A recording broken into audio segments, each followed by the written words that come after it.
고루고루 드래그하라 라고 하는 제목으로 하나님의 말씀을 전하고자 합니다.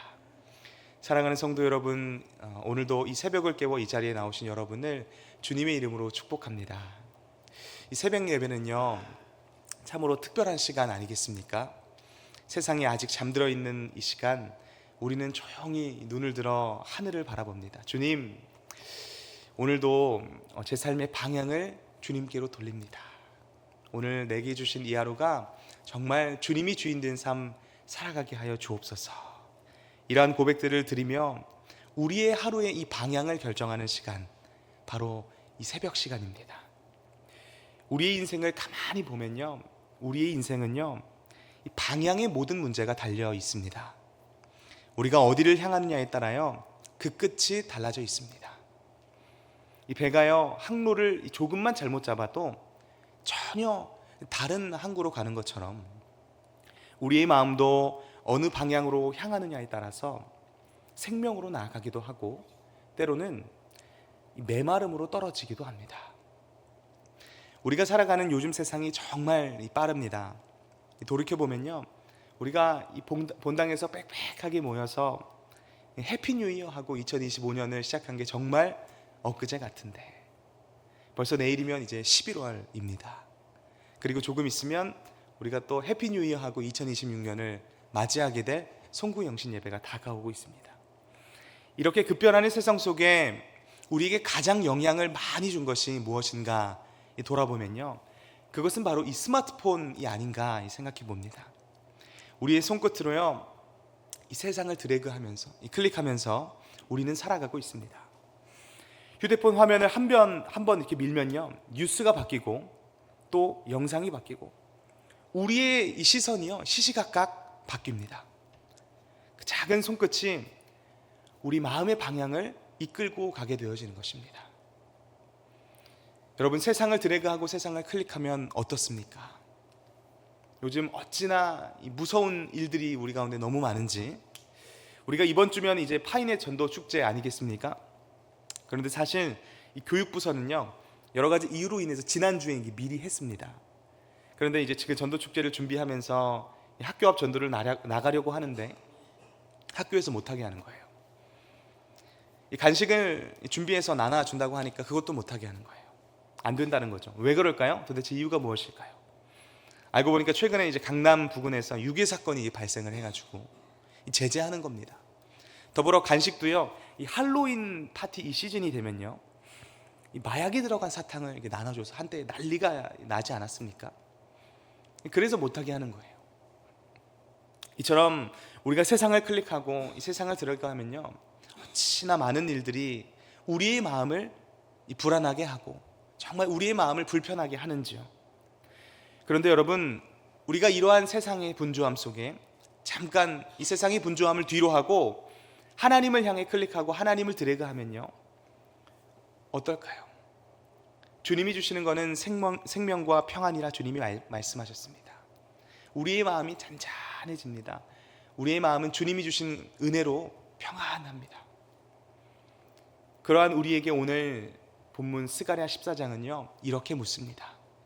너의 인생은 지금 어디를 향하고 있느냐?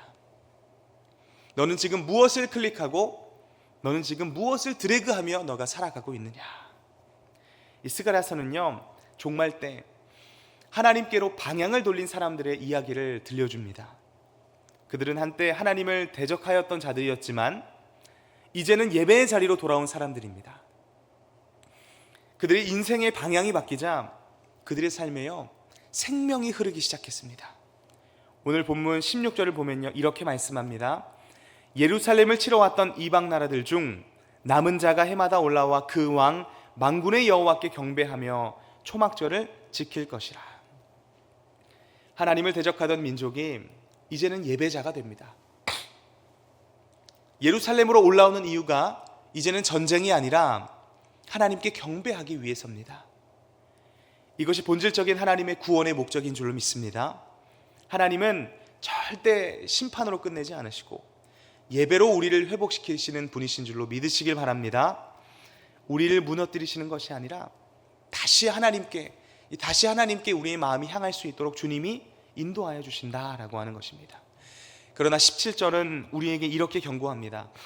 예루살렘에 올라와 여호와께 경배하지 아니하는 자들에게는 비를 내리지 아니하시리라. 비를 내리지 아니하시리라. 이 비는요, 하나님의 생명과 은혜를 상징합니다.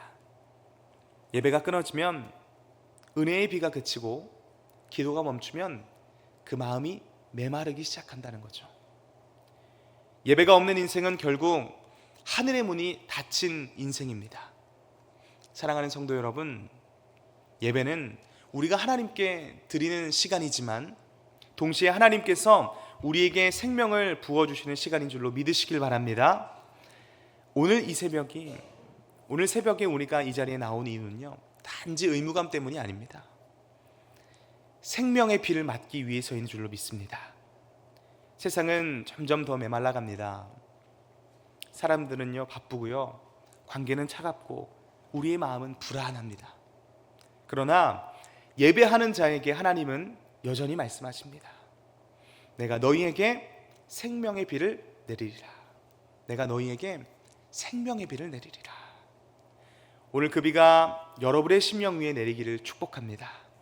그 은혜의 비가 여러분의 가정에 또 자녀의 삶의 자리에 촉촉히 내리시기를 주님의 이름으로 축복합니다. 이제 20절과 21절을 보면요, 이렇게 기록되어 있습니다. 그날에는 말 방울까지 여호와께 성결이라 기록될 것이며 예루살렘과 유다의 모든 솥이 여호와께 성물이 되리라. 아멘. 이전에는요, 여호와께 성결이라고 하는 이 문구가요, 오직 성전 제단 기구에만 새겨져 있었습니다. 그러나 스가랴는 말합니다. 이제는 전쟁의 말 방울에도 부엌의 평범한 솥에도 여호와께 성결이 새겨질 것이다. 여러분, 하나님은요 성전 안에만 거하시는 분이 아니십니다. 거룩하시는 분이 아니십니다. 믿으십니까? 하나님은 우리의 일상 전체가 거룩해지길 원하십니다. 거룩은 주일 하루의 문제가 아닙니다. 월요일의 일터에서도, 화요일의 가정에서도, 수요일에 우리 말 한마디에서도 우리는 거룩해야 되는 줄로 믿습니다. 하나님께 예배드리는 시간만이 아니라 우리가 설거지할 때, 운전할 때, 대화할 때도 그 자리가 여호와께 성결의 자리가 되어야 합니다. 하나님은 우리에게 말씀하십니다. 너의 말에도, 또 너의 손에도, 너의 마음에도 여호와께 성결을 새기라. 그때 우리의 일상이 예배가 되고 하루의 삶이 하나님께 드려지는 거룩한 제단이 될 줄로 믿습니다. 말씀을 정리합니다. 오늘 스가랴 선지자는 우리에게 묻습니다. 너의 인생의 방향은 어디를 향하고 있느냐? 세상을 향한 인생은요 메마름으로 끝났지만 하나님을 향한 인생은요 생명으로 이어지는 줄로 믿습니다. 우리의 인생이 예배로 향하면 생명이 내리고요, 거룩으로 향하면 빛이 납니다. 하나님은 지금 예배하는 우리를 부르십니다. 예루살렘으로 올라오라. 나를 예배해라. 거룩으로 살아가라. 여호와께 성결을 새기라. 이 부르심 앞에 여러분 어떻게 응하시겠습니까? 이 부르심 앞에 순종하는 자는요 하루의 삶이 달라집니다. 눈빛이 달라지고요, 마음이 밝아지고 그 가정 위에 하늘의 비가 내립니다. 세상을 대하는 우리의 관점이 달라지는 거죠. 오늘 하루 우리 마음의 방향을 우리가 다시 정합시다. 이 스마트폰을 통해 세상을 향하던 우리의 손끝이 이제는 하나님께로 돌아가서 생명의 방향을 우리가 클릭하고 드래그 합시다. 오늘 그 은혜가 저와 여러분에게 있기를 예수님의 이름으로 축복합니다.